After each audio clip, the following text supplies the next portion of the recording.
गुरु अमरदास महाराज रहमत करते ने, नानक दर्शन जिन्ना विखालियो न,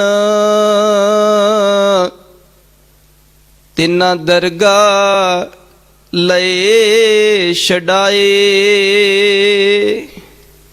हे नानक, हरि ने जिन्हां नूं गुरु दे दर्शन करा दिते, जिहड़ा भी मनुख संगत विच आउंदा है, बाणी पढ़ रहा है, बाणी सुन रहा है, ये हन दर्शन सतगुरां दे। नानक दर्शन जिन्हां विखाले ओन, तिन्हां दरगाह लए छड़ाए।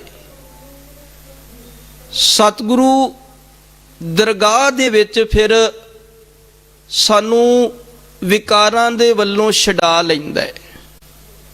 दरगाह विच मनुख सुरखरू हो जांदा है।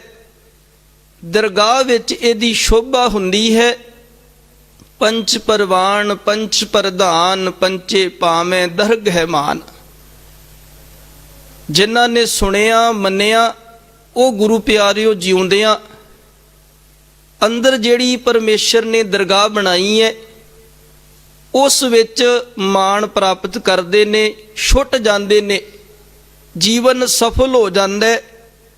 नानक दर्शन जिन्हां विखाले ओन, तिन्हां दरगाह लए छड़ाए। भगत नामदेव जी, उन्होंने भी रब दे दर्शन कीते ने। इत्थे सतगुरुआं ने गल कीती दर्शनां दी।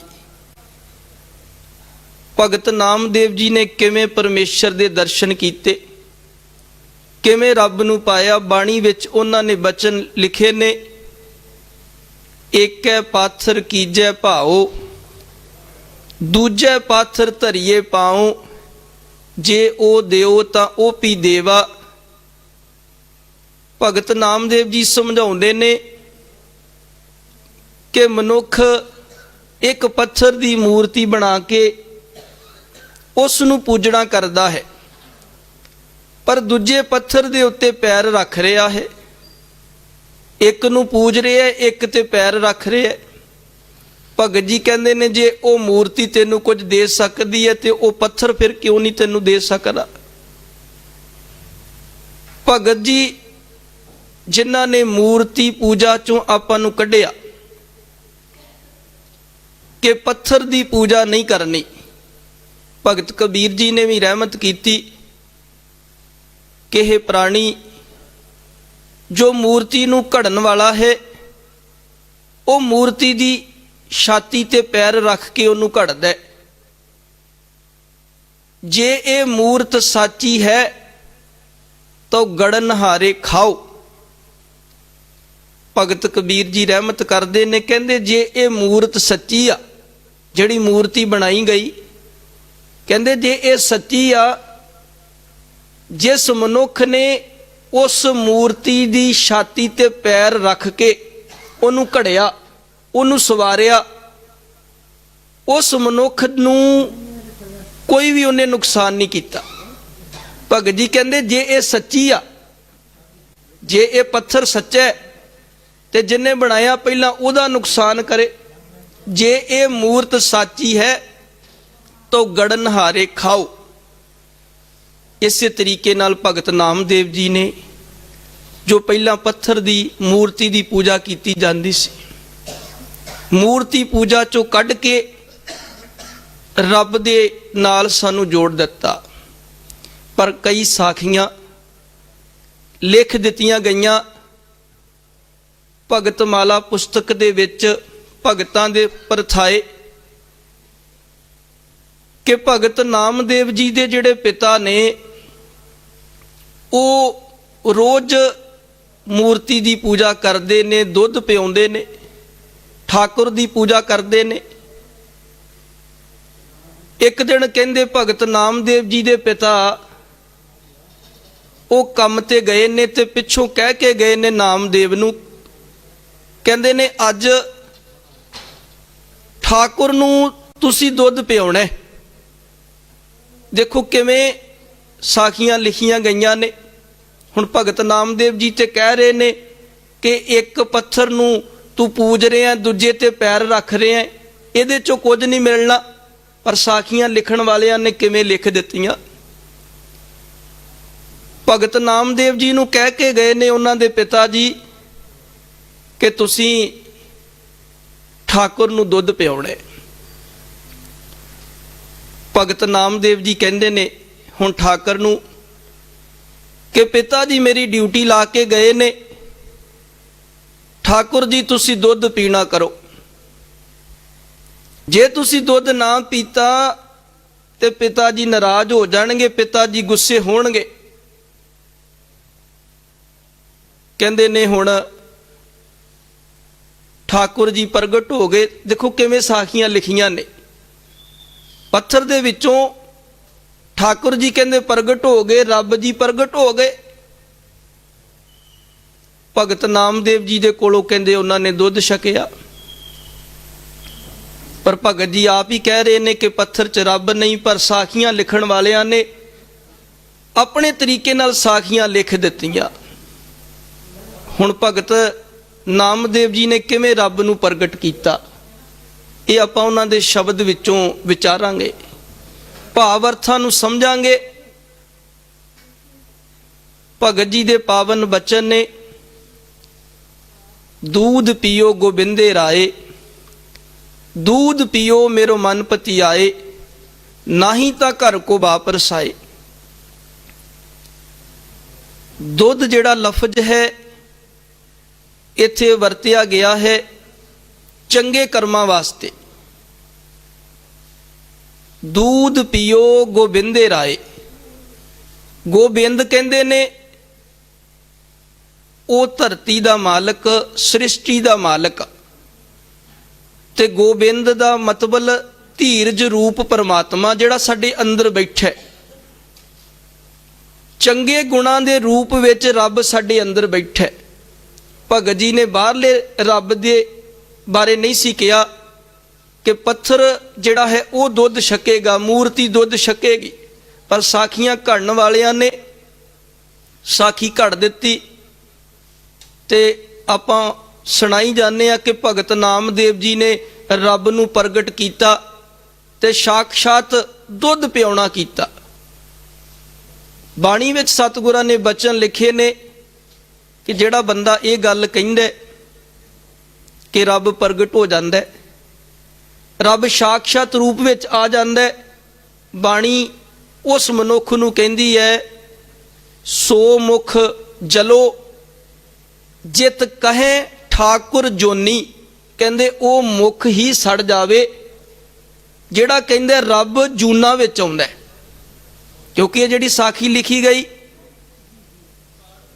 ਕਿ ਰੱਬ ਜੀ ਨੂੰ ਭਗਤ ਨਾਮਦੇਵ ਨੇ ਪ੍ਰਗਟ ਕੀਤਾ ਤੇ ਦੁੱਧ ਪਿਆਇਆ। ਹੁਣ ਬਾਣੀ ਕਹਿ ਰਹੀ ਉਹ ਮੁਖ ਹੀ ਸੜ ਜੇ ਜਿਹੜਾ ਕਹਿੰਦੇ ਰੱਬ ਇਸ ਤਰੀਕੇ ਨਾਲ ਜੂਨ ਵਿੱਚ ਆਉਂਦਾ। ਸੋ ਮੁਖ ਜਲੋ ਜਿਤ ਕਹੇ ਠਾਕੁਰ ਜੋਨੀ। ਭਗਤ ਨਾਮਦੇਵ ਜੀ ਨੇ ਜਿਹੜਾ ਅੰਦਰ ਬੈਠਾ ਪਰਮਾਤਮਾ ਹੈ ਨਾ, ਉਸ ਨੂੰ ਦੁੱਧ ਪਿਆਉਣਾ ਕੀਤਾ ਹੈ। दूध पियो गोबिंदे राये, चंगे कर्मां दा दुध। अपने कर्म चंगे बना लए ने, अपने विच धीरज लै आंदा है। जिहड़ा धीरज रब दे विच है, अंदर बैठा रब धीरज रूप विच। दूध पियो गोबिंदे राये, हे मालिक जी हुण मैं चंगे कर्मां दा दुध तुहानू दे दित्ता। मैं अपने चंगे कर्म बना लए ने। दूध पियो मेरो मन पति आए, हुण किसे दा बनदा होया काम वेख के मैं खुश होना करदा हाँ, किसे दा बनदा काम मैं विगाड़दा नहीं। ये मैं तुहानू दुध पिया रहा। अंदर बैठे परमात्मा दे नाल गल्लां करदे ने। दूध पियो गोबिंदे राये, दूध पियो मेरो मन पति आए। मेरा मन तां ही खुश हुंदा है जदों मैं किसे दा भला करदा, किसे नाल दर्द वडाउना। ना ही तां घर को वापरसाए। जेकर मेरे शुभ कर्म नहीं हन, मेरे विच धीरज नहीं है, ते ਤੇ ਕਹਿੰਦੇ ਜਿਹੜਾ ਮੇਰਾ ਬਾਪ ਹੈ ਨਾ ਮੇਰੇ ਨਾਲ ਰੁੱਸ ਜਾਂਦਾ ਹੈ। ਭਗਤ ਜੀ ਤੁਹਾਡਾ ਕਿਹੜਾ ਪਿਤਾ ਹੈ ਜਿਹੜਾ ਫਿਰ ਤੁਹਾਡੇ ਨਾਲ ਰੁੱਸ ਜਾਂਦਾ ਹੈ? ਜੇ ਚੰਗੇ ਕਰਮ ਨਹੀਂ ਹਨ, ਧੀਰਜ ਨਹੀਂ ਹੈ, ਤੇ ਕਹਿੰਦੇ ਅੰਦਰ ਸੰਤੋਖ ਰੂਪੀ ਪਿਤਾ ਹੈ। ਬਾਣੀ ਵਿੱਚ ਗੁਰੂ ਨਾਨਕ ਪਾਤਸ਼ਾਹ ਨੇ ਵੀ ਬਚਨ ਕੀਤੇ ਨੇ, ਮਾਤਾ ਮਤ ਪਿਤਾ ਸੰਤੋਖ। ਜਿਵੇਂ ਦੁਨਿਆਵੀ ਤੌਰ ਤੇ ਸਾਡੀ ਮਾਂ ਹੈ, ਸਾਡਾ ਪਿਤਾ ਹੈ, ਇਸੇ ਤਰੀਕੇ ਨਾਲ ਜਿਹੜਾ ਸਾਡੀ ਆਤਮਾ ਹੈ, ਸਾਡਾ ਮਨ ਹੈ, ਇਹਦਾ ਵੀ ਆਪਾਂ ਨੂੰ ਪਿਤਾ ਬਣਾਉਣਾ ਪੈਣਾ ਹੈ, ਇਹਦੀ ਵੀ ਮਾਂ ਬਣਾਉਣੀ ਪੈਣੀ ਹੈ।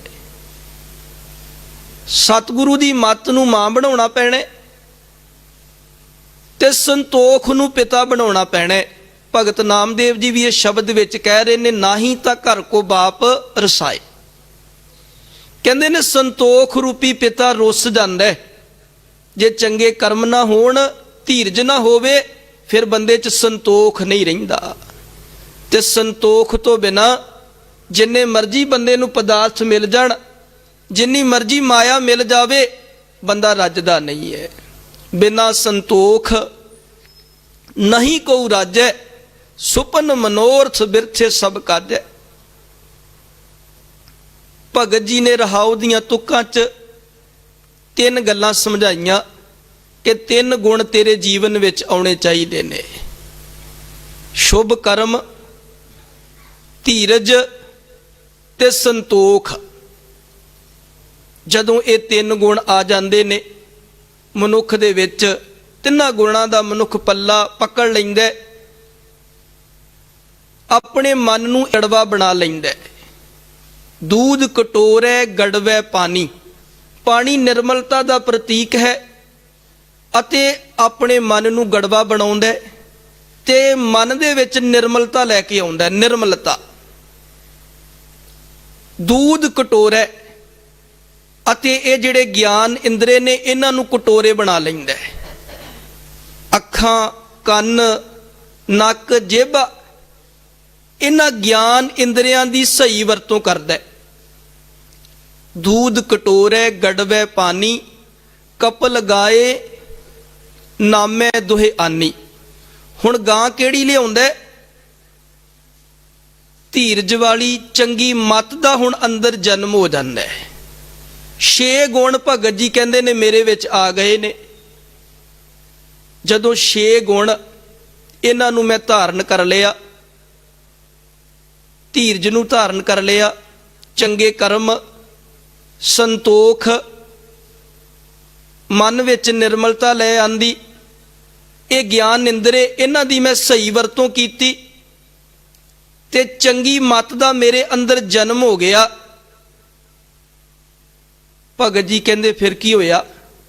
ਕਹਿੰਦੇ ਮੇਰੀ ਮੱਤ ਸੋਨੇ ਵਰਗੀ ਬਣ ਗਈ। ਸੋਨੇ ਵਰਗੀ। ਸੋਇਨ ਕਟੋਰੀ ਅੰਮ੍ਰਿਤ ਭਰੀ।